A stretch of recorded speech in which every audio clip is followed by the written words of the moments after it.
Salve, salve, pessoal. Sejam muito bem-vindos para mais o Super Mega Ultra Blaster Podcast. E hoje com um assunto que serve para tudo.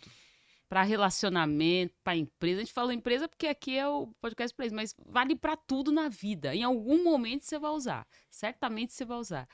Com o Super Coronel Consani, seja muito bem-vindo. Muito obrigado por estar aqui. Prazer, Mônica, tudo bem? Tudo bem, pessoal? Agradeço o convite, uma honra estar aqui com você hoje para Para a mim gente também. conversar sobre estratégia. Para mim também é uma honra imensa que você esteja aqui. Que, aliás, trazer ele não é muito fácil, não, viu, gente? Pensa, assim, acho que 2 meses de antecedência, a gente tem que ficar pensando, nunca dá, enfim.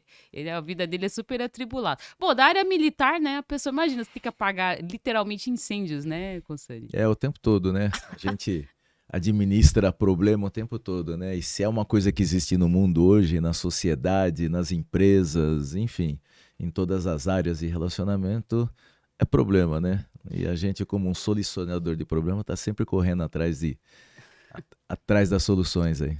Mas eu quero que você fale primeiramente, antes de mais nada, da sua carreira, assim, você fala um pouco de você, um mini currículo aí, pra gente poder te Eu conhecer entrei melhor. muito jovem na carreira militar, né? Eu entrei com 14 aninhos na Academia de Polícia Militar do Barro Branco. Caramba! Me formei oficial da Polícia Militar, trabalhei 33 anos na carreira, dos quais 20, quase 26 anos no Corpo de Bombeiros, Estado de São Paulo. E depois fui transferido para a área de policiamento, comandando batalhões de rua, policiamento de rua, combatendo a criminalidade aí. Basicamente isso. E durante a carreira a gente faz inúmeros cursos de especialização, né? Todos os cursos na área do Corpo de Bombeiros, eu fiz vários cursos de especialização, fiz curso de negociação com o refém no Rio de Janeiro, fiz um estágio no BOP, enfim. Mil e uma facetas, né? É, Pessoa no, né, Belchior, né? Mil e uma facetas. E você tá falando negócio de bombeiro, até hoje usa muito aquele clichê, né? Pagar incêndio, né? Chamam, inclusive, eu vejo muito artigos voltado para a área de RH que sempre fala do viés de bombeiro, né? Trazendo fazendo analogia em relação à atuação de bombeiro. Mas hoje a gente vai falar, para a gente poder falar um pouco mais da área militar, trazendo um pouco para o seu mundo também, sobre estratégia. Estratégia, como diz, tem um filme, né, que é estratégia, estratégia, enfim, tem vários. E percebe-se que não muda muito a pronúncia, né? Muda pouquíssimo, né? sim. Afinal de contas, eu tenho que abrir com uma pergunta. O que seria estratégia, ou como usá-la, ou os dois? Como que é isso, né? Bom, primeiro vamos falar da origem da estratégia. A origem da estratégia ela é eminentemente militar. Ela nasceu no meio militar. A estratégia é a junção de duas palavras, né? Stratos, que é exército, e agos, que é liderança. Então, estratégia é conhecida no nosso meio assim como a arte do general. Ou seja, é a capacidade que você desenvolve de usar os recursos que você tem de maneira eficaz, de maneira inteligente, para conquistar algum objetivo. Basicamente é isso. E a estratégia ela nasceu na antiguidade da história do planeta, né? Quando cidades, povoados que não tinham a configuração que o mundo tem hoje, tinham a necessidade de proteger os seus recursos. Daí nasceram as forças militares, os exércitos, e os exércitos começaram a adotar estratégias para usar de maneira inteligente os seus recursos para defender aquilo que a sua população e os seus interesses pessoais aí, particulares das cidades. A gente, desde quando eu me conheço, especialmente no mundo corporativo, né? Lógico, como eu falei aqui no começo, várias outras áreas da vida a gente usa de estratégia por algum motivo ou algum momento. Agora, no mundo corporativo, que é o núcleo hoje da nossa conversa, eu vejo que há uma busca, que é o maior desafio, eu diria hoje, da organização, de modo que ela possa estar alavancando. A gente poderia citar N casos aqui, e, e trazendo do mundo militar para isso, mas assim, eu ainda sinto muita falta de fato, como se fosse uma falta de maturidade em alguns momentos, não só de inteligência, porque a estratégia ela envolve muita inteligência, né? Na veia. Inclusive, eu entendo que é o principal ingrediente, não seria isso? Não tem a menor dúvida. A estratégia, Mônica, ela foi evoluindo, né? Através dos tempos, né? A gente tem dados, relatos de estratégia desde da era de 347, 345, da era antes de Cristo. Com o tempo, na verdade, ela foi migrando. Ela saiu do domínio militar para os governos, que passaram a usar a estratégia. Dos governos, a estratégia migrou para o mundo corporativo e hoje a estratégia ela deve ser usada, inclusive, na sua vida pessoal, na sua vida individual, para que você tenha uma vida mais confortável. A gente vive num mundo extremamente competitivo, uma sociedade caótica, competição às vezes até predatória, né? Sim. Um mundo de muita informação. Sim. Então, se você não tiver uma estratégia na sua vida pessoal, na sua vida profissional, na sua vida corporativa para direcionar a sua vida, ela se torna muito, muito mais difícil, né? Sem a menor sombra de dúvida. Agora, trazendo isso que você acabou de falar, no mundo na era digital, vamos falar de era digital que acho que abrange bastante coisa. A gente vê que existem muitas estratégias para, por exemplo, a gente mais ouve, para poder tá dando, não é audiência que fala, notoriedade, né? Visibilidade, talvez. Visibilidade, né? E eu vejo que se usa-se muita estratégia, só que eu vejo muitas coisas, assim como eu vejo muitas coisas boas, mas eu vejo muitas coisas ruins. E você vê que essas coisas ruins são baseadas em fatos que poderiam, se usados estrategicamente, poderia dar mais, alavancar mais as coisas, né? Como que você vê isso, assim? Porque eu vejo também como um desafio, eu acho que até intrigante, porque eu acho que ainda, eu sinto uma falta de maturidade. Eu vou até falar de uma forma mais aberta, por exemplo, eu vejo influencers que falam e fazem coisas assim que às vezes acha que está usando de estratégia, mas está tentando levar a essência junto com isso lá para dentro e acaba sendo uma coisa complicada. Às vezes, eu vou até falar no extremo aqui, irresponsável, por exemplo. Por exemplo, né? Entre outras coisas. Então, como que você vê isso? Porque, assim, a estratégia, ela tem muitos protocolos, pode chamar assim, né? Protocolos. Teorias. Isso. Teorias, acho que é mais teorias, de modo que possa estar colocando, mas eu não vejo que ela é usada da forma muitas vezes que deveria. Então, você já usou um termo que é fundamental para a estratégia, que é a inteligência. A inteligência é fundamental na estratégia. E outro termo que é fundamental na estratégia é criatividade. Então, a estratégia, na verdade, ela tem um conceito um pouco mais livre, né? Mais livre para você desenvolver. Diferente de planejamento. As pessoas às vezes confundem, né, estratégia com planejamento. Primeiro você boa. Isso, primeiro você define qual a sua estratégia, quer dizer, qual é a meta? Aonde você quer chegar? Quais os recursos que você tem para chegar? Em cima da sua estratégia, você vai desenvolver um planejamento. O planejamento, sim, é uma coisa mais engessada. No planejamento, você vai estabelecer processos, formatos, prazos para se atingir isso, né? Então, isso. Às vezes há uma confusão. É difícil dizer a respeito dessa pergunta que você me colocou, a respeito de alguns influencers ou alguma... Eu dei como exemplo, nada sim. Assim direcionado, até porque a gente vê muita Eu gente entendo. boa, inclusive. A pergunta que eu me faço inclusive você, por exemplo. A pergunta que eu me faço é aonde ele quer chegar? Qual é o objetivo que ele quer alcançar? Primeiro, ele tem um objetivo claro definido.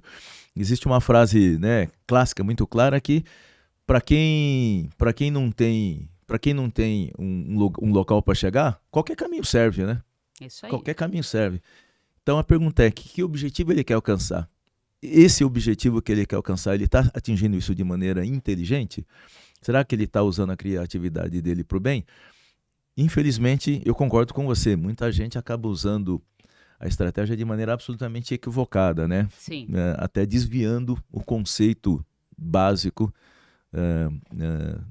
estratégico que ele deveria adotar para aquilo que ele quer alcançar, né? Não dá para você colocar o soldado para ser o gestor de uma determinada ação, enfim, uma situação. Não dá para que seja dessa forma. Deixa eu te dar um exemplo que é muito curioso. Eu estudei isso na Academia Militar, em História, a gente tem aula de História Militar, né? É mesmo? Eu não sabia que tinha tem. isso. A gente estuda estratégias que foram usadas Tipo desde Sun Tzu, por exemplo? Exatamente, desde a antiguidade. Legal. Depois eu vou te contar uma história de Sun Tzu também, né? Que escreveu A Arte da Guerra, né? General Sun Tzu. Mas, na antiga Grécia, existia um general chamado Pelópides, que era assumidamente homossexual. E era um general. E... Que bafão. Ele era um comandante, eu não lembro se ele era um general. Na verdade, um general que era o superior dele. Dentro da área militar, desculpa. Dentro da área militar, claro, antigamente. Senhor. E eles criaram um batalhão sagrado, composto de 300 homens, que na verdade eram 150 casais, todos homossexuais. Todos homossexuais. Parou um minuto e a interrogação aqui. Acredita? E eles tiveram uma empreitada, eles eram de Tebas e lutaram contra os espartanos e tiveram uma vitória arrasadora contra os espartanos e tal, numa determinada batalha. Qual foi a estratégia do general que criou esse exército? Curioso a gente pensar, Belchior, né? Você sabe, Belchior? Eu também não sei. Você imagina o entrosamento que esse batalhão de 300 homens tinha. O comprometimento de defender, inclusive, o amor da vida dele, o companheiro da vida dele. Nossa. Você, trazendo para o dia de hoje, imagina um pai defendendo a família dele. Seria como, né? Além da relação tática, além da relação militar, existe uma relação de amor entre eles. E eles eram capazes de coisas assim incríveis, inclusive para um defender o outro. Então, veja que estratégia, que inteligência e que criatividade desse general ao formar esse batalhão. Esse batalhão mais para frente era considerado o guardião do comandante da tropa. Então, quando eles iam para uma batalha, os guerreiros iam à frente, o general ia atrás. Por que o general ia atrás? Porque o general é o responsável pela estratégia, ele é o comandante. Se o inimigo mata o general, o exército perde o comando e se desordena. E esse batalhão sagrado ia à direita, por isso que hoje sempre o lado direito é o lado de honra.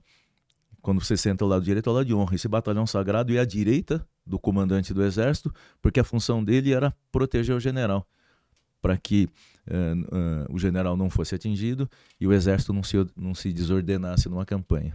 Agora, você falou de uma coisa, sem romantizar, porque quando a gente fala de estratégia, não há... Mas, assim, é inevitável que a pergunta que não quer calar, na verdade. Porque, assim...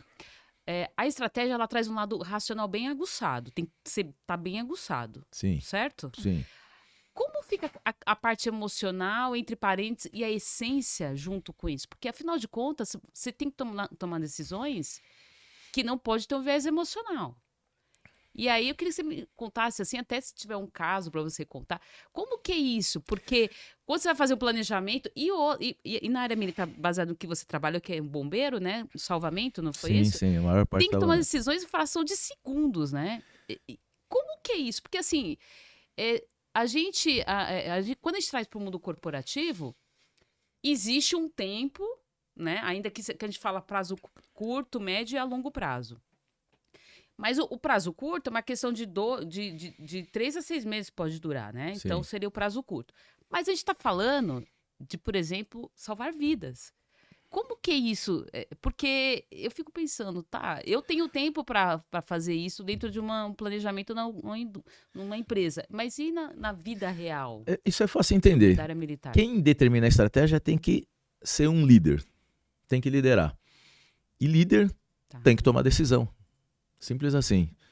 Uma pessoa que não tem capacidade de tomar decisão não pode ser líder e não pode definir a estratégia, quer seja da sua corporação, quer seja da sua tropa, quer seja da sua família, inclusive. Tem que ser bem analítico, né? Bastante analítico. Eu vou te contar uma ocorrência dentre as centenas e milhares que eu posso contar na área de salvamento. A gente foi atender uma colisão de trem. Eu não me lembro agora, coisa de 80 mortos numa colisão de trem. E centenas de feridos. Aonde isso? aqui em São Paulo, na Zona Leste. E centenas de feridos. Quando a gente entra e vê aquele cenário, qual vítima a gente atende primeiro? Então, vou colocar um exemplo aqui. Tem um senhor, e todas as vítimas, ou parte delas, consciente, Sim. todas querendo socorro, todas gritando, pelo amor de Deus, bombeiro, me ajuda, socorro, me ajuda. Aquela cena de horror. E você se depara diante de um senhor de 74 anos e de uma criança de 9 anos. Quem se atende primeiro? É uma decisão que você tem que tomar. Você tem que estabelecer uma estratégia para atender isso aí. Criança. Talvez seja criança, mas na verdade não é. Então o que a gente faz como estratégia? Vem um corpo de socorristas na frente e vai fazendo uma avaliação das vítimas. E vai colocando um cartãozinho mesmo, colorido. Então, as vítimas que receberam lá um cartão verde são as vítimas que podem ter um socorro um pouco mais tardio. Elas estão conscientes e têm pequenas escoriações. As vítimas que tiverem um cartãozinho amarelo, elas precisam de um atendimento imediato, quer dizer, elas precisam ser atendidas, mas não precisa ser imediatamente, elas podem esperar um pouquinho, então, no segundo momento. E a que tiver o cartão vermelho são as vítimas que ou a gente atende ou ela vai morrer ali àquela hora. Então, se aquele senhor receber um cartão vermelho e a criança um cartão verde, eu vou ter que atender primeiro esse senhor. Porque se eu não fizer esse atendimento, ele vai morrer. Então, primeiro vem um grupo de análise, né? E tem que ser assim, né? Uma análise absolutamente rápida, a gente é treinado para isso, definindo qual a prioridade de atendimento que a gente vem ter e, em seguida, os socorristas, em cima daquela análise que foi feita, fazendo os atendimentos. E isso tem que ser feito permanentemente, né? Como em toda estratégia, você deve fazer reavaliações permanentes da estratégia que você adotou, para que quer que seja, né? Você tem que fazer reavaliações permanentes. Porque aquela vítima que estava num quadro de atendimento de segundo momento, ela pode evoluir. Ela estava no cartão amarelo, ela pode evoluir para o cartão vermelho a qualquer momento. Então, o tempo todo isso tem que ser reavaliado. Então, é uma estratégia de atendimento. E que, nesse momento, obviamente, talvez o meu coração, sendo pai e tal, corresse lá para atender uma criança. Mas eu tenho que ser, obviamente, como você falou, racional, analítico, para alcançar o meu objetivo, a minha meta, que é salvar o maior número de pessoas diante daquele quadro caótico que está na minha frente. Nossa, imagina quantas histórias você não tem para contar, né? Eu sei que você já me contou, mas, nossa, eu fico imaginando. Dá um livro, hein? Dá. Não, aí eu vou. Você não me mata, não, depois. Mas, gente, eu não sei, não, mas acho que rolaria um livro aí bem interessante. De histórias. No Bombeiro a gente tem histórias. Pensamentos e história, ó. Título. A gente tem histórias incríveis, inclusive. O Belchior concordou. A gente tem histórias incríveis, inclusive histórias muito engraçadas, né? No Bombeiro. Também. Eu me lembro, você me falou, eu me lembro de uma curiosidade, né? Não tem nem nada a ver com estratégia, mas é uma curiosidade. Muitas vezes a gente chega para uma ocorrência e quando a vítima vai a óbito, obviamente a gente toma as providências policiais, não sei o quê, e pede o carro de cadáver. E uma vez nós estávamos ouvindo no rádio uma ocorrência sem vítima e o tenente, o sargento estava na hora e pediu o carro de cadáver. E ele deixou a gente intrigado, né? Como assim? Como ocorrência sem vítima grave e foi solicitado o carro de cadáver. É que a ocorrência foi com um carro de cadáver, que tinha recolhido cadáveres. E o carro bateu e os cadáveres todos caíram. Então precisava de um outro carro de cadáver para recolher. para recolher os cadáveres que tinham caído. Então tem. Ai, meu Deus do céu. Tem um monte de histórias, inclusive hilárias e tal, que a gente acaba confrontando no dia a dia da vida. Mas pegando o gancho que você está falando, a gente muitas vezes deduz situações, questiona, sem saber exatamente o que está por trás daquilo. Exatamente. Fica o ponto. Mas como assim pedir o carro de cadáver? Né? Ele.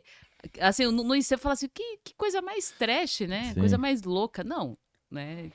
Então tem isso também.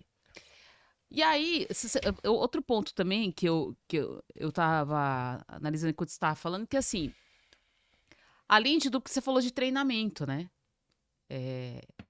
O quanto o treinamento é importante. Porque assim, vocês não são da área médica. Não. Eu vou falar de uma forma bem simples aqui, né? Bem bruta.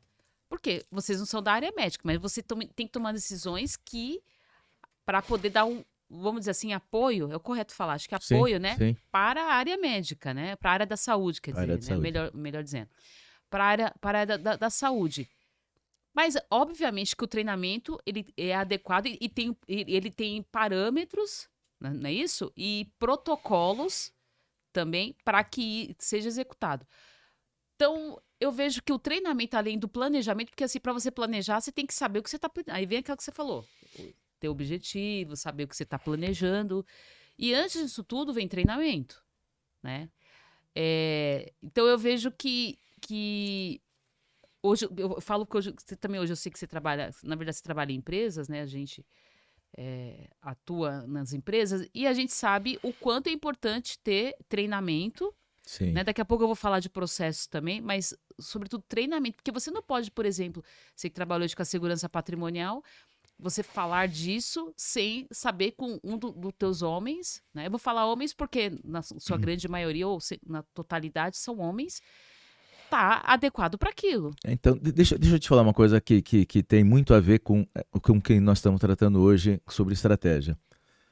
Hoje a gente vê esse projeto Resgate, que é um trabalho incrível do Corpo de Bombeiros, com aquelas viaturas que fazem atendimento a vítimas de trauma. Acidente, queda de avião, soterramento, desabamento, a pessoa presa em ferragem, etc. Acidente automobilístico. Olha a estratégia do governo. O governo gastava muito dinheiro com a área de saúde, porque antigamente o bombeiro tinha uma viatura qualquer, tirava as vítimas com equipamento, assim, uma limitação de equipamentos para fazer a extração das vítimas, por exemplo, de acidente automobilístico, levava para os hospitais e o tempo de permanência dessa vítima no hospital era muito grande. Era muito grande. Tudo isso impacta no volume de dinheiro que é gasto em hospitais. Então o governo fez investimento, era o secretário de saúde, era o falecido já Dr. José Aristodemo Pinotti, fez um investimento no Corpo de Bombeiros, copiando, entre aspas, uma dinâmica de atendimento que existe em grandes cidades, como por exemplo Estados Unidos. Certo. Então ele pegou um grupo de bombeiros, né, 4 oficiais, 5 oficiais, eu era um deles, e nós fomos treinados, aí entra o que você está falando, por paramédicos americanos. Eu ainda fui treinado por paramédicos também canadenses, fiz uma segunda faixa de treinamento. E nos tornamos técnicos em emergências médicas. Nós viemos para o Corpo de Bombeiros de São Paulo e treinamos todas as equipes do Corpo de Bombeiros de São Paulo e desenvolvemos uma viatura. O Estado comprou mais equipamentos. Isso fez com que a gente reduzisse, número 1, o tempo de atendimento. A gente retirava as vítimas em melhores condições dos acidentes, certo, muito melhores condições, com uma chance de sobrevida muito maior, e isso diminui o tempo dela dentro do hospital, liberando rapidamente leito, permitindo que o hospital tivesse um giro muito maior e tal, causando uma grande economia para o Estado, além de aumentar o número de pessoas com chances de sobrevida. Aumentou drasticamente. Então veja como a inteligência de uma estratégia fundamentada na ideia, na criatividade, mas principalmente também no que você acabou de abordar, no treinamento. Nós fomos treinados pelo que tem de melhor no mundo, os paramédicos americanos, e pegamos esse treinamento e trouxemos para o nosso Corpo de Bombeiros de São Paulo. O Corpo de Bombeiros de São Paulo disseminou essa ideia para o restante do Brasil, e muitos corpos de bombeiros de vários estados vieram ser treinados por nós para implantar a ideia nos seus estados. Então, fantástico, tudo né? isso, esse caso que eu contei sucintamente aqui, está dentro de uma dinâmica de estratégia e de treinamento. Aí voltando, pegando mais esse gancho que você falou do treinamento. No treinamento é fundamental isso que você falou, você ter protocolo de comportamento, protocolo de conduta. Muitos anos atrás, cada um tinha um jeito de atender uma ocorrência, né? Cada um usava a sua criatividade de maneira diferente. Hoje não. Qualquer viatura de qualquer lugar do estado de São Paulo, com qualquer guarnição, com qualquer equipe, sempre vai fazer o atendimento da mesma maneira, do mesmo formato, com os protocolos que são estabelecidos para a gente fazer aquele atendimento. Se a vítima é inconsciente, tem que tomar essa e essa providência. Se a vítima é consciente, essa e essa providência. Se a vítima tem um determinado tipo de trauma, tem que ser feito esse atendimento. E esse atendimento segue cada um etapas muito rígidas que não devem ser desobedecidas em maneira nenhuma. E tudo isso é treinado dentro dos quartéis para que a gente depois consiga dar um bom atendimento à população. E aí você falando dessa história aí do treinamento, você vê que é a combinação perfeita, que é o melhor dos mundos, de eficácia versus eficiência, né? Sim. É uma combinação perfeita. E esse é o ponto. Achar esse ponto de equilíbrio, olha que desafio. Isso é para tudo, né? Acho que isso é para tudo. Sim, para absolutamente tudo na vida, né? Como nós falamos hoje, você tem que ter estratégia para conviver com seus chefes, tem que ter estratégia para conviver. Você quer dar um dedo para ele, que eu não vou mostrar aqui, que eu sou educada, né? Você tem que ter estratégia. Você tem que ter estratégia para conviver dentro da sua família, com a sua esposa, num momento de tensão, tal qual um exército, num momento X da guerra, às vezes é estratégico, não é covardia, ele recuar, se reorganizar, alimentar sua tropa, levantar a moral da sua tropa para depois fazer um novo avanço com maiores chances de vitória. Às vezes, no calor de uma discussão, o inteligente é você dar um passinho para trás. Não é momento de você levar a discussão naquele momento, naquele nível. Dá um passinho para trás, espera a temperatura baixar. É uma atitude estratégica para você ter boa convivência em todos os aspectos da sua vida. Muito inteligente da sua parte trazer isso aqui, porque, na verdade, a gente está falando de empresa, mas vale lembrar que a empresa é gerida por pessoas. Sim, sem dúvida. E de todos os inúmeros perfis e de hierarquias diferentes. Isso é um gancho, até quero abrir um pouquinho aqui para falar sobre isso, porque eu vejo muito disso. Não, porque o chefe tem que saber falar com o líder. Tudo bem, mas eu acho que o liderado também tem que saber, tem que ter esse entendimento. Não estou falando que ele tem que falar amém, tem que, né, assim, como é que fala? Ser subserviente o tempo todo, né? Agora, a gente sabe que existe coisas, porque às vezes a pessoa é chamada atenção e não gosta, por exemplo. Né? Isso é o fato mais comum. Ah, porque eu não gostei, o jeito. Às vezes não é nem o jeito, às vezes é porque não gostou mesmo. Sim. Né? Então, é importante dizer o seguinte, que estrategicamente falando, que envolve inteligência, eu também concordo, tem que dar um passo para trás, entender, até porque no calor da emoção, as nossas emoções, aliás, no calor de uma discussão, as nossas emoções tendem a aflorar. E nisso, tudo que vem você manda, Eu confesso para você que hoje eu sou assim. Eu tenho uma tendência, eu não tenho problema nenhum em admitir, eu tenho uma tendência a vir aqui, quando eu vejo que tá aqui, eu falo, não, peraí, deixa eu esperar baixar, aí eu falo. Então, saber quais são as suas limitações, sim. A gente fala assim, mas eu sou assim mesmo, síndrome de Gabriela, não pode. De modo que possa, aí sim, tá falando. Então, na verdade, são os dois lados da moeda. Em cima disso que você está falando, no mundo corporativo, a estratégia deve começar lá no RH, né? Eu estou contratando um cara que tem um currículo maravilhoso. Nossa, o currículo do cara é impressionante. Mas que homem ou que mulher eu estou contratando? Qual é a conduta... Vai dar aderência na cultura? Isso, qual é a conduta pessoal dele? Qual é a personalidade dele? É um cara centralizador? É um cara narcisista? Ele é uma pessoa de grupo? Então, a gente não pode esquecer que a gente está contratando, como você falou, um homem, um ser humano, uma pessoa, né?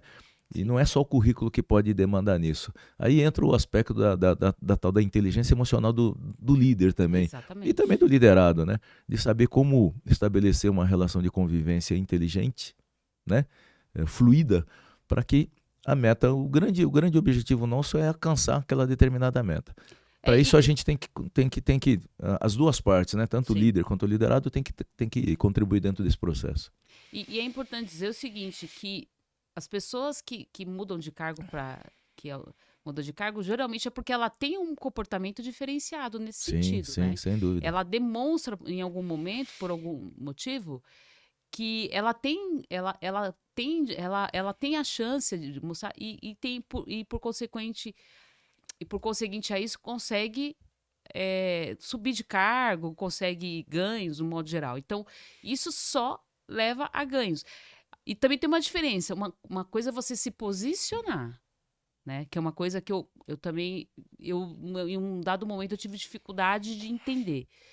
Uma coisa é se posicionar, outra coisa é você ficar em cima do mundo, ficar naquela, não, mas que eu não quero, querer ser permissivo demais, né? Sim, sim, sim. Então, a gente tem que saber também esse momento. E como que é isso? Aí tem várias, dá uma outro podcast aqui, né? Dá. Mas assim, aí eu repito, é achar seu ponto de equilíbrio dentro do seu autoconhecimento, né? Que foi o que eu vi. Então, eu tive, não quero, é melhor não falar e tal, não, né? É chato. Não, tem hora que você tem que se posicionar. Você fala, olha, isso não tá legal.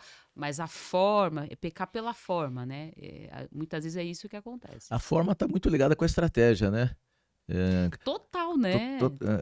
A a gente tá o tempo inteiro voltando aqui, né? A forma está sempre vinculada. A forma como eu vou me relacionar, eu tenho que usar estratégia, né? Para ao mesmo tempo, como você falou, me posicionar, mas ao mesmo tempo que eu faça isso de maneira educada, de maneira inteligente, de maneira civilizada, de modo a não agredir de repente o meu chefe e tal. Isso aí. E o meu objetivo é que ele entenda a minha posição. E eu vou fazer isso de maneira inteligente e educada, né? Então é a estratégia com a qual eu vou me relacionar. Às vezes, se você comete um erro estratégico na contratação, e você percebe que o ambiente está sendo alterado, você tinha um determinado ambiente e a chegada daquela pessoa alterou aquele ambiente, a estratégia simplesmente é mais fácil, em vez de todo mundo se adaptar àquela pessoa, você retirar aquela pessoa do ambiente. Perfeito. É uma retirada estratégica independente, às vezes, do currículo e tal. Apesar de um ótimo currículo, ela não está trazendo benefício nenhum para o conjunto dos trabalhadores que estão ali sob sua liderança, né? Exatamente. Então, assim, eu vejo muito disso também. Eu sempre gosto de trazer aqui os dois lados da moeda, né? Porque senão dá a impressão que só a empresa que tem que fazer a parte dela. Tem que fazer, de fato. Começando num caso, como você citou aí muito bem, o RH. Mas é importante que a gente também tenha essa, só dando, assim, uma pincelada, sem dúvida nenhuma. Eu já me vi nessa situação de ser intempestiva, mas fala, puta, se eu tivesse pensado um minutinho, puta, eu tinha falado de outro jeito. A gente tem vontade de esganar? Tem, né, gente? Sim. Ninguém não dá pra ser hipócrita. Mas a gente tem que se controlar. Tem que se controlar. Você quer saber uma estratégia louca que o general Sun Tzu usou? Então, já ia perguntar no livro Arte da Guerra e tal. Vários generais queriam desmerecer, porque ele estava numa ascendência, né, gerando ciúmes de todo mundo. Então colocaram uma tropa, mas uma pior tropa possível para ele comandar. No quartel a gente chama de Ordem Unida, que são aqueles comandos direita, esquerda, vou ver, minha volta, marcha e tal. E colocaram uma pior tropa que existia, mas a pior tropa que existia, para ele participar de uma solenidade que o imperador estava assistindo. Todos os generais lá perfilados, um cochichando com o outro, esperando a vergonha que ele ia passar diante do imperador. Ele assumiu a tropa e deu lá, direita, vou ver. Metade da tropa virou para a direita, metade para a esquerda, metade no sentido horário, metade no sentido horário. Uma confusão, uma bagunça. Meia volta, vou ver a mesma coisa. Ele foi dando os comandos e a tropa, de maneira absolutamente desordenada, cada um obedecia do seu jeito. Ele, em dado momento, parou, chamou, a tropa era mista, né? Chamou uma mulher, uma menina que estava ali na tropa, pediu que ela se ajoelhasse, baixasse a cabeça, ele desembanhou a espada e decapitou a menina na frente da tropa. Embanhou a espada e depois, com uma voz firme, direita, vou ver a tropa, pá, pá, cumpriu fielmente o que ele tinha mandado. Esquerda, pá, pá. Ele cortou uma cabeça, serviu de exemplo para toda a tropa, dizendo, se não cumprir exatamente a ordem que eu estou dando, é isso que pode acontecer com vocês. Detalhe, essa moça era filha do imperador. E o imperador não podia fazer nada porque deu o comando da tropa para ele e tal. É lógico que ninguém vai sair por aí cortando de cabeça ninguém, pelo amor de Deus, pessoal. Pelo amor de Deus. Quando a gente fala cortar a cabeça é no sentido simbólico, que às vezes é preciso retirar uma erva daninha para que o jardim cresça de maneira bonita, homogênea e tal. O líder tem que ter a sensibilidade de perceber isso, né? Exatamente. Então, assim, eu vejo que a gente... Aliás, essa coisa da inteligência emocional, né? Eu abri um pouco o parênteses aqui, a gente não vai entrar, como já falei, dá um outro podcast, mas assim, a inteligência emocional, ela não tem sido, acho que nunca foi tão importante quanto agora, né? Sem dúvida. Ou mais evidente do que nunca também. Porque assim, sempre foi importante, né? Sim. Lógico que a nova era, uma nova era que a gente está vivendo, né? Uma questão cultural, uma questão. Tem alguns fatores aí. Agora, sem dúvida nenhuma, independente de qualquer coisa, que a inteligência ela tá mais assim, latente, né, hoje, para ser Mônica, eu usada. leio muito sobre isso, né? Não, você é especialista. Gente, Falo, ele é não sou, não, especialista, não, ele tá pagando de não humilde aqui, sou, viu? não sou Ele especialista de nada. tá sim, senhor, você tá Não. pagando de humilde Eu aqui, sou viu? eu sou um curioso, não tenho um curioso no assunto, né? Mas leio e vivi bastante uma experiência na minha vida sobre isso e tal, né? E eu acho que o processo começa assim: você tem que se conhecer. A gente, para se conhecer, tem que a gente tem que mergulhar no nosso íntimo, conhecer as nossas sombras. Todos nós temos nossas sombras. A gente tem uma visão muito, via de regra, uma visão muito deturpada a respeito da gente mesmo, Isso, né? é isso. A gente acha que pode, acha que, né? Eu vou trazer um exemplo de novo para a vida militar.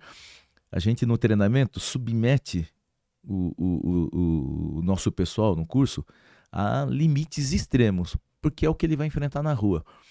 E a pessoa descobre que ela é capaz de muito mais do que aquilo que ela imaginava. Eu já dei aula no curso Salvamento à Altura, em que um aluno ele não conseguia subir na muretinha da quadra, daquela quadra de futebol. A muretinha devia ter 1,5 m, 2 metros, ele subia, tinha vertigem. E nós fomos treinando. No final ele estava atravessando de um prédio por outro na Avenida Paulista e tal. Ele tinha a competência de fazer aquilo. Era uma questão só dele desenvolver, dele se conhecer, dele vencer as limitações dele. Enquanto você não fizer isso, você não consegue desenvolver inteligência emocional. É um processo que acho que uma coisa está absolutamente conectada com a outra. Exato. É assim, eu vejo que. Porque tudo isso para falar, né? Que eu nunca vi assim. A gente passa mais tempo, eu falo que eu trabalho. Quando se presta serviço, a maior dor, uma das maiores dores, se não for a maior, em a maioria dos casos, é sempre administrar conflitos. A gente não está falando. O que o mais eu acho curioso é o seguinte, que vem pegando um gancho que você falou agora há pouco, mas a gente não está falando do pessoal da baixa escala. A gente está falando de pessoas do alto escalão, Em na todos alta os níveis, direção, né? De A a de Z. todos os níveis, que cometem atos assim que você fala, não é possível que um cara neste nível, eu tô falando cara, mas obviamente, Sim. né, só para ilustrar, comete um erro que uma pessoa lá embaixo, talvez nem ela cometeria um erro desse. Então, isso eu acho que em alguns momentos chocante. Eu acho. Pode parecer exagero? Pode, mas é chocante porque você vê que. E a gente percebe, apesar de. Ainda que a gente tenha luz e sombra, mas a gente consegue também perceber o quanto a luz e a sombra das pessoas está sobrepondo uma sobre a outra. Né? Porque, na verdade, a gente tem a luz porque existe a sombra. Claro, Né? Aí claro.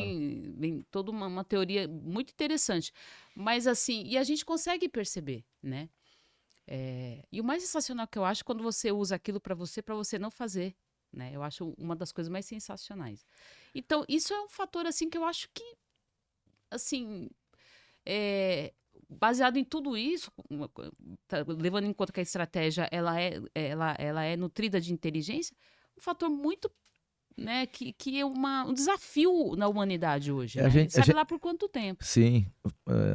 Nós temos 8 bilhões de habitantes no planeta Terra. Tirando os recém-nascidos, será que a gente é capaz de encontrar alguém que não tem algum nível, algum tipo de conflito? Acho que é impossível. Todo mundo tem algum tipo de conflito, numa maior ou menor intensidade, né? Com toda certeza. Como nós já falamos no começo, né? O mundo tá muito difícil, né? O ser humano está vivendo um momento muito complicado, né? Guerra, corrupção, mentira, fake news, violência, competição exacerbada e tal. Então todo mundo acaba entrando nesse viés maluco e acaba tendo uma série de conflitos. Uma ressalva que eu queria falar, quando a gente fala de inteligência, né, a gente precisa tomar um pouco de cuidado, porque alguém vai falar, pô, mas eu não sou inteligente. A gente não está falando de cultura, de conhecimento, nem de diploma, nem de formação acadêmica, em hipótese nenhuma isso. É inteligência no sentido da sensibilidade, né, da capacidade de percepção. E essa inteligência, potencialmente, todo ser humano é dotado. É importante a gente deixar bem claro que todo ser humano Exato. é dotado, pode ser no maior ou no menor grau, e isto pode ser perfeitamente desenvolvido dessa inteligência que te leva a ter ótimas estratégias, desenvolver processos de excelência e alcançar o seu objetivo que você deseja, que você almeja alcançar. Quanto tempo tem, Belchior? Ainda? Ah, então tem tempo ainda. Achei que a gente já está falando aqui, né? Não estou nem me atentando. Mas, agora, trazendo além da inteligência, tem a questão de processo também. Porque, como a gente disse, tem algumas coisas a serem seguidas. Dentre elas, o treinamento, que a gente já falou aqui. Sim. Tem protocolos. Existe todo um processo. A gente fala no mundo corporativo o processo. Na área militar, não Protocolo. sei se... Protocolos sempre, né? Protocolos de conduta. Aonde a peça que se encaixa o processo, eu vejo que muitas vezes ela também, junto com o planejamento, né? Ela tá ali, talvez ou antes ou depois do planejamento, né? Acho que é correto dizer, porque você às vezes planeja para criar um processo, ou às vezes você tem um processo para criar um planejamento. Hoje existem duas teorias, né? Tem gente que acha que você primeiro deve crescer para depois organizar. Tem muita gente que diz que o crescimento é que deve gerar a organização. E há quem defenda o inverso, né? Que primeiro você se organiza para crescer. Se você está crescendo, não importa o método que você acabou usando, todos eles são válidos, né? Eu acredito que os processos vêm depois do planejamento. Você planeja com o formato, os procedimentos que você vai adotar, você planeja para depois implementá-los. E aí tem que ter também um pouco de cuidado, um pouco, né, de sensibilidade. Excesso de planejamento gera imobilidade. Planeja. Lentidão, né? Morosidade. Morosidade, e acaba a coisa não acontecendo. E falta de planejamento gera desordem, porque você vai errando o tempo todo. Então você tem que ter a sensibilidade de desenvolver um método de planejamento que ele não... Que ele atinge exatamente, né, aquele feeling, aquele time que faça você desenvolver os protocolos, os processos, os procedimentos, de maneira a você atingir o objetivo e a meta que você quer. Planejamento é sempre uma coisa um pouco mais engessada, mais organizada. Ele tem que ter começo, meio e fim. E você pode, reavaliando, e no correr desse planejamento, e o tempo todo deve, né, pode não, deve, é essencial, fundamental, que você vá fazendo reavaliações, sim, porque você pode permanentemente corrigir direções que não estão levando para aquele lugar que você tá querendo chegar, né? A estratégia não muda, porque a estratégia define uma meta onde você quer chegar. Sim. Mas os processos, eles podem, desde que você tenha inteligência, né, de o tempo todo estar reavaliando, né, e fazendo as devidas correções se eles não estiverem trazendo os resultados que você quer alcançar naquele dado momento. E você falou uma coisa que tem muito a ver com o meu trabalho. Tem muito a ver? Não, tem total a ver. Muito não, total. Por quê? Eu trabalho com consultoria e assessoria. 100% do meu trabalho hoje está ligada à falta de organização. Sim, sem dúvida. Não é uma crítica, é uma constatação apenas. Sim. Mas porque começou de uma forma, e aí quando tomou corpo o negócio, aí em algum momento viu que precisava organizar. Precisava planejar, precisava criar processo. 100% do meu trabalho está voltado para isso. 100%. Então, eu vejo isso muito de uma forma muito... assim, o tempo inteiro eu vejo isso, né? E aí, quando você vê a empresa que ela já começa, vamos dizer assim, certo, a diferença é brutal, né? Porque, assim, não há desperdício de tempo, né? E até mesmo de dinheiro, por exemplo. Então, a tendência de ganhar é infinitamente maior do que de perder. A gente costuma dizer que quando você começa certo, tem risco de dar errado. Mas quando você começa errado, esquece. Seguramente vai dar errado. Você não corre o menor risco de dar certo. O menor risco de dar certo. O risco a gente tem, lógico. Sempre há o risco, mas você ainda tem as correções de meta e tal. Uma empresa que tem a inteligência de contratar uma auditoria, né? quer que eu que tem faça? essa inteligência de falar, bom, eu tô aqui dentro, eu tô envolvido dentro do problema, né? Eu preciso trazer alguém de fora que olhe para o meu método e fala, olha, esse seu método não vai te levar nesse lugar por causa disso e disso e disso. Você está errando, você está falhando e tal.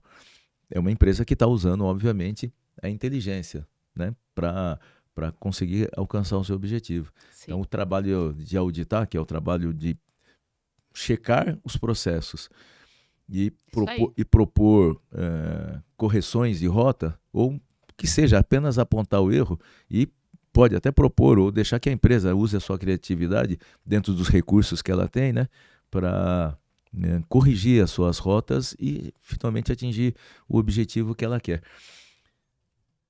Dentro de todo esse processo, né, a estratégia obriga a gente a fazer um estudo. Primeiro, quais são os meus recursos? Quais são os recursos que eu tenho para atingir? Quem é o meu público-alvo? Como é que esse público-alvo se comporta? Qual é o desejo que ele tem? Quais são as minhas... Quando a gente fala de autoconhecimento, a gente falou de uma questão pessoal, mas eu preciso conhecer um autoconhecimento da minha empresa. Sim. A minha empresa pode ter fragilidades. Eu não consigo... Será que se eu fizer uma campanha em massa dessa e ela conseguir o objetivo, eu vou conseguir atender? Ou eu tenho a fragilidade no atendimento? Eu vou ter capacidade, recurso e tal para atender? Então, na composição da estratégia, você tem que avaliar todos esses quesitos, esses itens, antes de colocar o processo para andar. Senão, você incorre num erro gravíssimo. Por que será que, acho que é o Sebrae, né, que tem, se eu não me engano é o Sebrae, que tem uma estatística que demonstra que de todos os empreendedores que iniciam uma empresa, 80%... O Sebrae. É o Sebrae. 80% eles fecham nos 2 primeiros anos. De 2 a 5 anos. De 2 a 5 anos, né? Acho que é 5 anos também. Não, mas 2 anos, né? Uma boa parte. Uma parte já ele não consegue continuar em empreendimento. Por que só apenas 20% subsiste, 20% continua? Qual será que é a razão disso? Será que eles tiveram uma estratégia quando eles estavam desenvolvendo? A vontade de empreender é maravilhosa, é o desejo, o anseio de todo mundo hoje, né? Ter o seu próprio empreendimento. Mas você avaliou exatamente o que você está fazendo? Primeiro, você conhece o que você vai fazer? Você tem competência naquilo que você está fazendo? Isso né? aí. Você avaliou as suas fragilidades? Você avaliou corretamente o mercado? Você estabeleceu uma estratégia para o primeiro ano, para o segundo ano, para o terceiro ano, para você realmente alcançar o objetivo que você quer? Então, seguramente, essa falência de empreendedores, né? Falência no aspecto de não conseguir alcançar o objetivo, esse número expressivo, está diretamente ligado com a falta de estratégia que deveria estabelecer processos para ele atingir o objetivo que ele queria alcançar. Então, assim, eu vejo isso... E isso é cultural, né? O brasileiro não gosta de planejar. Sim, é verdade. Não gosta. O brasileiro, por N motivos, né? Mas eu falo que, assim, o maior pecado não é só não gostar de planejar, porque eu não gosto de cozinhar, por exemplo, né? É errado eu não gostar de cozinhar? Não. Não, né? Não, claro que não. Mas se eu tiver com fome, eu tenho que me virar. Não posso achar que... Agora, o quanto isso... Tá bom, se você não gosta, por que então não pede ajuda? Quando eu falo pedir ajuda, profissionais, pessoas para aquilo. Hoje a gente fala muito de gestão ágil. A área militar trouxe algumas coisas para dentro da administração, dentre elas a matriz SWOT, que é forças, fraquezas, oportunidades e ameaças, né? Hoje esse termo não é mais usado porque é fino falar gestão ágil, né? Mas para mim é a mesma coisa, honestamente, e num prazo mais curto. Porque o planejamento antes era um pouco mais extenso, de até 1 ano, tá? Hoje é um pouco mais curto. Porque você faz, aí você vai vendo se está dando certo, você vai medindo através de ferramentas de indicadores, né? E aí não tá dando certo, ok. Se não tá dando, opa, então vamos reavaliar. Então é num tempo bem mais curto, né? Mas tudo isso foi trazido da área militar. Porque tudo que eu estudei até hoje sobre negócios sempre está envolto da área militar. Porque a área, como você falou no começo, foi o que trouxe para as organizações, né? Agora, usar são outros 500. Então, eu posso inverter o processo aqui e fazer uma pergunta Claro. para você? Que você falou da área militar. Nós temos uma coisa na área militar que é talvez o ponto fundamental nosso de eficácia em tudo que a gente vai desenvolver. Talvez não, eu não tenho nenhuma dúvida que é fundamental, que é uma coisa chamada disciplina. Disciplina. Perfeito. A pergunta que eu faço para você, isso existe no mundo corporativo? Tem que existir.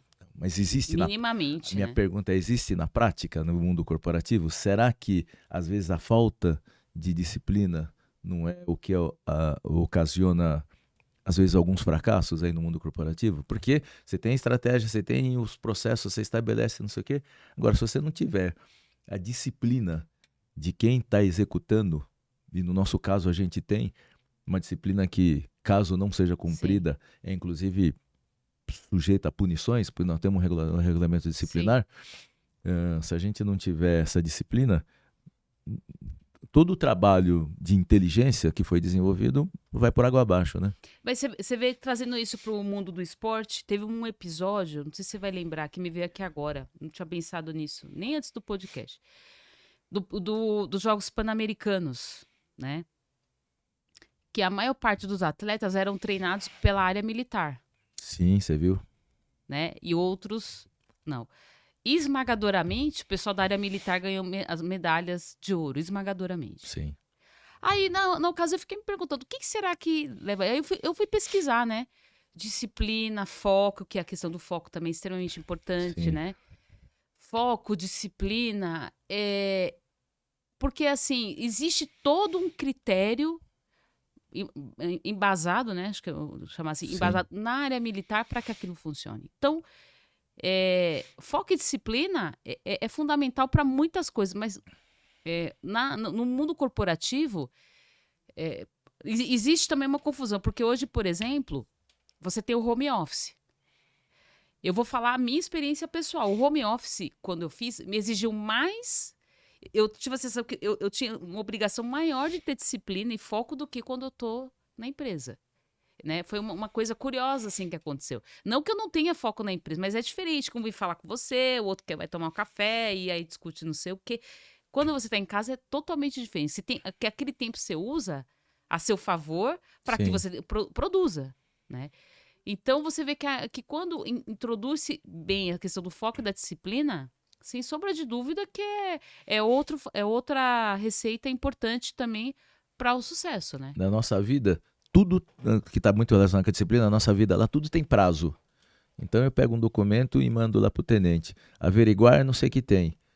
É obrigatório na nossa comunicação colocar prazo, tanto de tanto.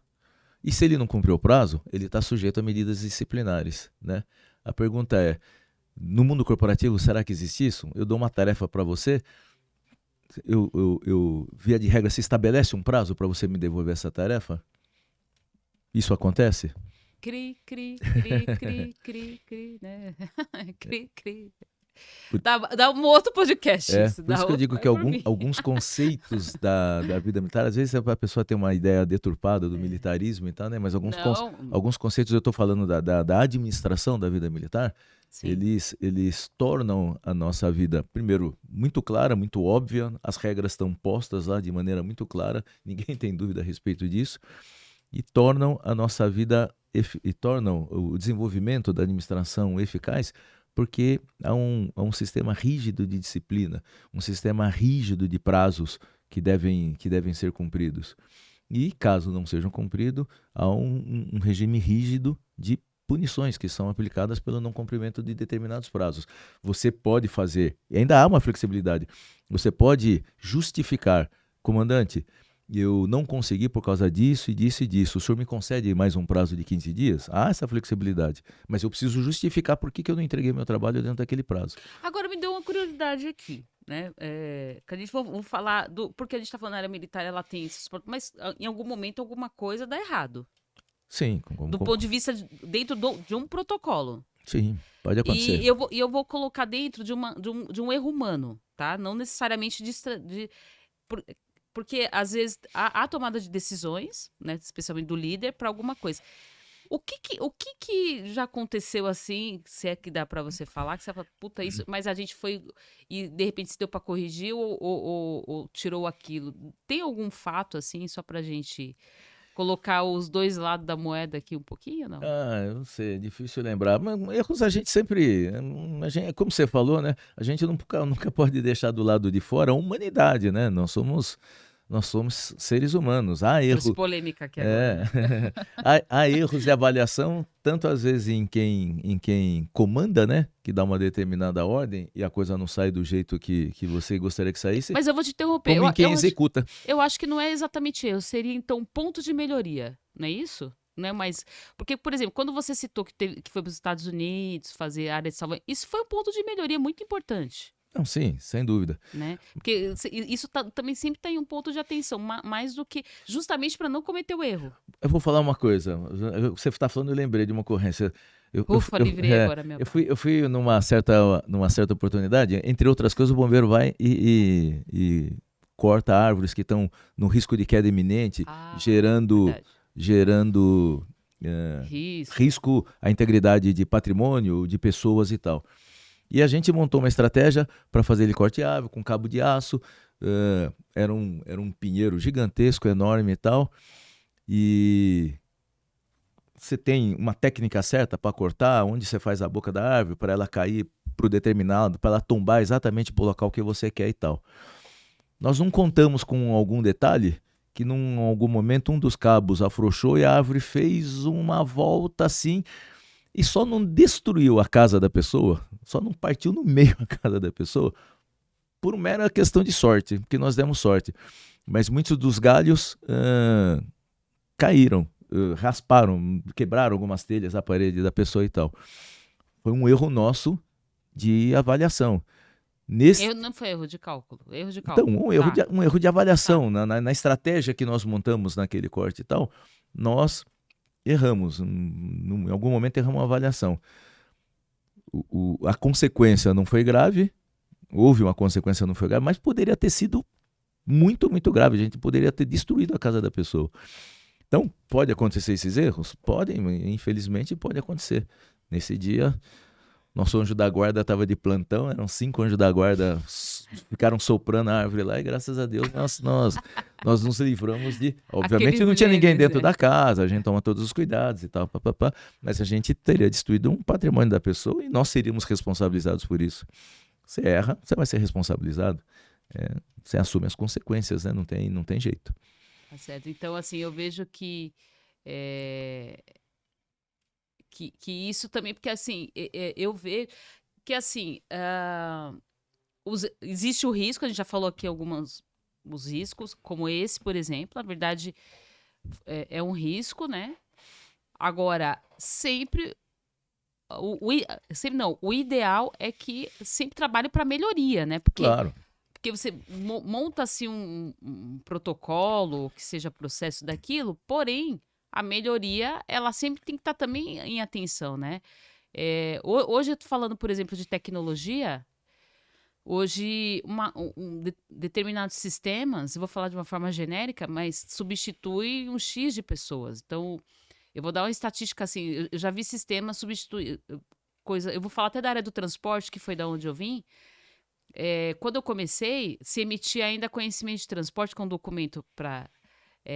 Quando eu entrei, era aproximadamente 15 pessoas que mexiam com a máquina de escrever. O Belchior nem sabe o que eu tô falando, né? Eu fiz curso de datilografia, abafo o caso. E aí, depois de um tempo, coisa eu acho, no máximo em 2 anos, aproximadamente 4 pessoas emitia. Porque tinha um sistema, Sim, via MS-DOS, né? Que hoje, né? Então, você vê que coisa, existem sistemas que minimizam os erros, né? Eu fui chefe do Centro de Operações de Bombeiro. Quando eu assumi a chefia de Operações de Bombeiro, o Centro de Operações de Bombeiro, que é o 193, onde você liga lá para despachar as viaturas, ele não era informatizado. Então você ligava lá, tinha aquele PABX, que você enfiava o negócio no buraco lá para atender telefone. Se entrasse uma segunda ligação, tinha que esperar a primeira acabar para entrar a segunda. Imagina 4, 5 ligações de emergência entrando. E a pessoa tinha que ficar esperando. Então eu ligo para o bombeiro não me atende, tinha reclamações e tal. Então não era informatizado. Quando alguém comunicava um acidente e dava o nome da rua, a gente ia num mapa de São Paulo procurar o H12 para saber onde era a rua, para saber que quartel que era o responsável por aquele atendimento lá, para mandar o quartel mais próximo. Para ir telefonar para o quartel. Para ir o atendente lá pegar, anotar num pedacinho de papel qual é o endereço, para tocar o alarme, para ir a viatura sair, para ir a viatura atender. Então, a gente chegava a levar entre 7 e 12 minutos para pôr uma viatura na rua. Você imagina um lugar pegando fogo, 12 minutos a viatura nem saiu do quartel. Para alguém que está com risco de vida, 12 minutos a viatura nem saiu do quartel. E eu participei, né? Eu fui para lá com esse objetivo, com essa missão de informatizar o processo com tecnologia. Terminado esse processo, nós caímos de 12 minutos para 40 segundos para pôr uma viatura na rua. Então, nós minimizamos, ratificando isso que você está falando, né? Nós minimizamos a nossa margem de erro de maneira absolutamente extraordinária usando ferramentas da tecnologia, né? Então, e aí eu vejo esse ponto de atenção, porque, então eu vejo que ainda tem muito disso, sempre os pontos de melhoria, né? E no caso, como eu trabalho com auditoria, tem muito disso também. Você vê, pô, mas isso aqui podia estar melhor assim. Sim. Porque o ponto de sugestão não é só para corrigir o problema, e sim para você falar de uma melhoria. Não está errado, mas pode melhorar, né? Exatamente, pode melhorar porque existe um sistema ou um processo mais curto, né? Um caminho mais curto para que aquilo aconteça de fato. Né? Então, tem muito disso daí. E eu vejo assim que aí a estratégia, a gente, né, sempre voltando, a estratégia, sem dúvida nenhuma, quando ela está bem elaborada, bem, né, com uma simetria bem, com a métrica bem sólida, sem dúvida nenhuma que ela contribui bastante para isso. Uma boa é uma cadeia, né? Uma boa estratégia gera um planejamento bom e inteligente, que gera processos eficazes que vão lá na frente determinar resultados de excelência. Isso aí. Mas é uma cadeia e isso não pode ser interrompido em momento nenhum, né? Então, mas a origem do atingimento da meta que a gente quer o nascedouro, a origem é você ter uma boa estratégia que avalie todos os riscos possíveis, né? O uso inteligente de todos os recursos disponíveis, as suas fraquezas, as fraquezas de mercado, o nicho que você quer efetivamente atingir, aí o resultado é uma coisa natural. Bom, muito bem, a gente está finalizando aqui, não é isso, Belchior? Né? Eu gostaria que você concluísse, assim, desse dicas, sugestões, aconselhamentos. Ele é bom conselheiro, viu, Belchior? Quando você tiver problema, é sério. Vê as redes sociais dele pra você ver. Conselho, orientação. Não tenho conselho nenhum para dar. Você sabe que eu não tenho restrição. Se conselho fosse bom, não dá. Mas, gente, eu acho que isso é válido. Eu, sinceramente, eu acho que isso é. Porque hoje a gente gosta de dar outros nomes, orientação, direção. Mas, para mim, é conselho sim, entendeu? Também, pode falar o que quiser. Mas eu não vejo isso como uma coisa... Há quem diga que é até pejorativa, né? Não sei o quê, dá conselho. E a pessoa não... Eu vejo isso com bons olhos. Olha, a única coisa que eu diria, que eu digo sempre, né? Isso tem a ver com estratégia, tem a ver com inteligência emocional, tem a ver com autoconhecimento e tal. E eu sempre faço uma pergunta, né? Para onde você está indo? Você sabe para onde você está indo? Qual é o seu propósito de vida? Se você está vivendo uma vida sem propósito, reflita, se alimente de informações, olhe para dentro de você e me diga onde você quer chegar. Uma vida sem propósito é uma vida absolutamente sem nenhum sentido. E quando eu falo de propósito, eu estou falando de uma maneira global, de uma maneira geral. O meu propósito não pode ser mudar, comprar um carro mais novo. Isso não é propósito de vida. Isso não é propósito de vida, né? Nós nascemos e vivemos aqui. Um desejo de uma melhoria, de comprar um carro quando mais novo. Isso não pode ser um propósito de vida. Mas quando você for embora, você quer que as pessoas se lembrem de você? De que forma? Como alguém que fez isso, que me ajudou, que levantou, que ajudava pessoas, que tornou tal pessoa feliz, que tornou tal ambiente melhor, que foi um grande gestor. Como é que você quer ser lembrado? ou você quer que as pessoas rapidamente esqueçam de você porque você não deixou nenhum legado para sua vida, para sua família, para os seus filhos. Isso aí. Então, viva um propósito, senão a vida não faz sentido. É, é... Até o Belchior bateu a mão ali. É, assim, pegando o gancho, você falando, sem dúvida nenhuma, você até falou, eu vi esses dias o método EASON que chama, né? Exaum. ESAUM, Exaum. desculpa. Eu não vou falar aqui não, que o povo vai assistir. Se quiser que vai Isso. lá ver, né? Não vamos falar aqui não. Viu, Belchior? Você já tá curiosinho aí, É. você vai ter que ir lá ver. Que tem total a ver com isso, né? Sim, Você sim. ter a bússola do direcionamento da sua... É uma bússola, né? Exatamente Ou isso. seja, compre uma bússola para né? Isso. Instale um GPS dentro da sua vida para você saber exatamente onde você quer ir, onde você quer chegar. Que a bússola ela é usada, nossa, há anos e anos, né? Inclusive, você que fez muito treinamento, vocês fazem treinamento em mata e tal. mata, né? Sim. Eu ia falar selva. Em mata, é obrigatório, é um item obrigatório, Sim, né? sem dúvida, sem É um dúvida, item. sem dúvida. Então, gente, achem a bússola da sua vida. É isso. Eu tô falando ali, mas é ali. Ache a bússola da sua vida. É sobre isso, né? É isso. Exatamente. Consane, muito obrigada. Tô muito honrada. Eu que agradeço. Foi uma honra participar aqui. De verdade. Estou muito honrada. Brigadão mesmo. Obrigado. Você foi um gentleman. Você foi um top de linha. Você foi tudo de bom mesmo. Muito obrigada. E se você quiser deixar um recadinho, falar da sua página antes da gente encerrar, fica à vontade. Não, quem tiver curiosidade, Instagram, WConsa, WCONSA. Quem tiver curiosidade, me segue lá, só isso. Obrigado, viu? Obrigado pela oportunidade. Gente, e os vídeos dele, é sério. Os vídeos dele dá uns tapinha de... Eu tô falando tapinha, mas dependendo de você dá um tapão, né? Mas num bom sentido, tá? Não é no sentido de... Ele não xinga ninguém, não escular... Não é isso. Eu tô falando no sentido de fazer a gente refletir, A ideia é provocar reflexão, só isso. É só reflexão. Pessoal, muito obrigado mais uma vez por estar aqui presente comigo. Mais um podcast. Ativem os sininhos, curtam, compartilhem, conta pro vizinho, pro amigo, bota na roda de conversa, comente, enfim. Porque aí a gente pode ter o propósito de proliferar cada vez mais informações, como o Constância acabou de falar aí, para que a gente possa atingir o maior número de pessoas e aí sim a gente deixar um legado. Então, mais uma vez, muito obrigada. Gratidão que seja. Namastê e até a próxima. Tchau, beijo.